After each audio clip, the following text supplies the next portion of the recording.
дипломың бар болса дагы, если у тебя нет развития, если ты самооценканы көтөрбөсөң, энергияң жок болсо, көптөгөн билимдерди, заманбап билимдерди үйрөнбөсөң, анда ты никто с этим дипломом, ты никто болуп каласың. Тааныш билиш уже өтпөйт. Байкадыңарбы, азыркы заманда тааныш билиш менен бир жумушка киргизип койсоң да, мен пустой болсо, эртеси айда берет. Поэтому алтындар, бул жерде биз бекер үйрөтүп атабыз да, и психологияны, личностный росту, ораторствону, как стать лидером, как создать команду, ошонун баарын үйрөтүп атабыз, бекер үйрөнүп алгыла. Есть инструмент, вот, пожалуйста, есть материал, где готовый продукт, готовый магазин, акча төлөнүп атат, офис бесплатный. Ушуну пайдаланбасак, завтра будет поздно. Завтра будет поздно, потому что заман шунчалык алдыга жылып атат. Биз пока бир нерсени темселеп үйрөнө албагы чакты новый технология, новый метод, новый нерсе чыгып кетет.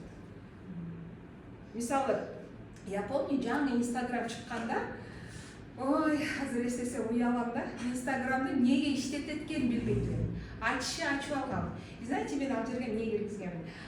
Баламы ванночкага суу толтуруп, анан мындай баллончикти киргизип койсом, тип купать этет го, ошого салып тарткам да, мен үчүн бүт аалам ошо балам болуп калган да, ошо ничего интересен. Анан ушул видеолор жоголуп кетпесин деп Инстаграмга киргизе бердим. Анан мындай халачан отурам, съемный квартира, темно, караңгы, мындай хрущевка да, баягы кызыл эски советский гүлдүү килем. Ошол жерде халатчан отурам, мен балам турсасы жок, ал вокруг меня бегает, колунда российский флаг, потому что чемпионат по футболу болгон. Ал жүгүрүп тегеренип, мен сүйүнүп анан карап отурам, ошол видеону дагы киргизип койдум Инстаграмга. Жоголуп кетпесин ушу сүрөттөр деп киргизип атам да. Анан иштеп атабыз, биз вроде бы номер 1 в России болуп, уже чоң акчаларда. Чоң акча дегенде эми канча 200 миң алып калганбыз да, 300 миң тегерегиде. Анан мени Крымга чакырып калышты. Как выступающий спикер катары, номер 1, Зарина Турганова деп мага билет сатып алышты, мени тосуп алышты, гостиницага апарды, ресторанга апарды, тияк бияк. Короче, я выступаю. Там сидят все такие деловые люди, и врачи, интеллигенттер, орустар, профессорлар, бизнесмендер. Кече Наталья Демидовна партнер бар, бизнесмен. Да, вот Турцияда сүйлөп, богатые люди тоже сидят. Азыр уялам да. Анан мен сүйлөп атам, балдар. Барды эле күлүп, залда күлүп, экранда карап күлүп. Мынтип карасам, елена койка Инстаграм таныстайт. Көрсө, алар Инстаграмдагы жашоосун көрсөтүп, адамдарга ошентип экен да. Мынтип карасам эле балам турсасы жок, чуркап жүрөм. Мен халатчан. Я в Крыму выступаю. Ты уже не деп ишин билбей калдым, духум, рухум түшүп калды. Блин, оказывается, Инстаграм — это платформа для продвижения бизнеса. Инстаграм — это биздин визитный картабыз. Инстаграм — бул биздин лицобуз да. Келдим дагы, жүрөгүм ооруп, кантип үйрөнөм Инстаграмды, эмне кылыш керек, түшүнбөймүн, түшүнсөм өлөйм. Вот азыр түшүнбөй атасыңар го? Вот мен жүрөгүм ооруганда, бирөө болгондо мага мынтип тик айтып көрсөткөндө үйрөнөт элем, кандай кылсам экен деп бесплатный курстарга катышсам, таргет онлайн неме хэштег, шапка профиля, бирдеке дейт. Как будто иностранный сөздөрдү айтып аткандай. Хэштег эмне экен? Билесизби хэштег? Хэштег жазгыла дейт. 30 туп кылгыла, сөзсүз түрдө пост жазып атканда 30 туп кылгыла дейт. Түшүнөсүңөр азыр мени? Ал посту эмне экен, 30 туп эмне экен билбейм, шапканы оңдогула, кайсы шапка оңдойт экен деп не понимаю.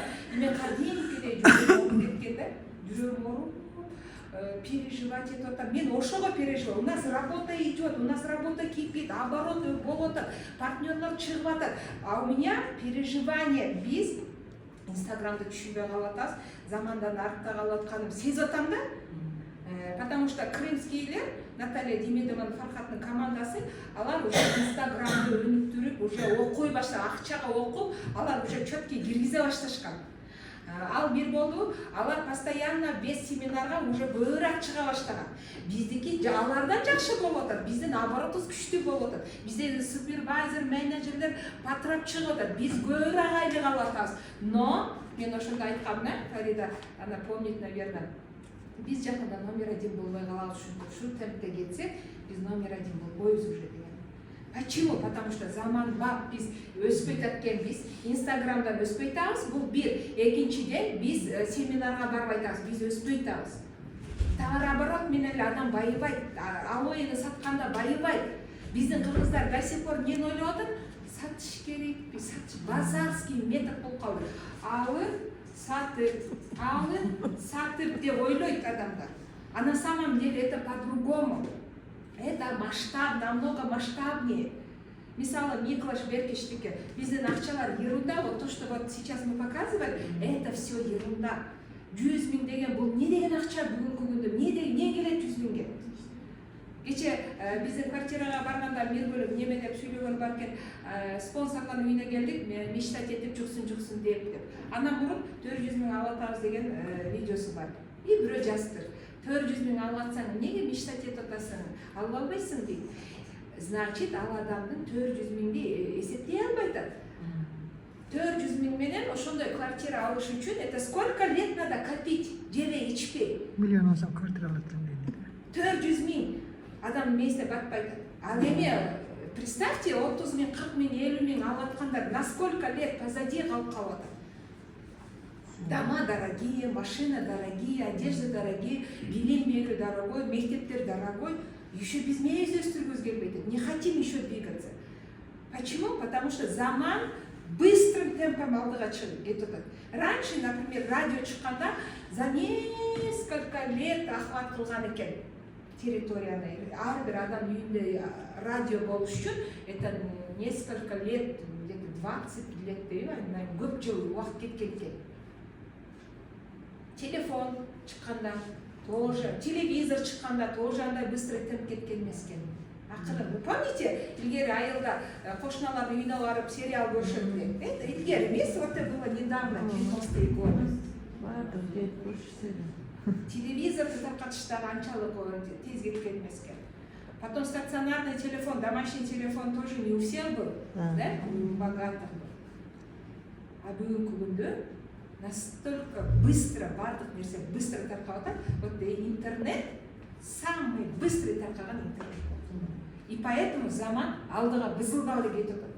Биз өскүбүз келбей атат, өзгөрүүбүз келбей атат. Ошон үчүн бай менен кедейдин аралыгы жылдан жылга чоңоет.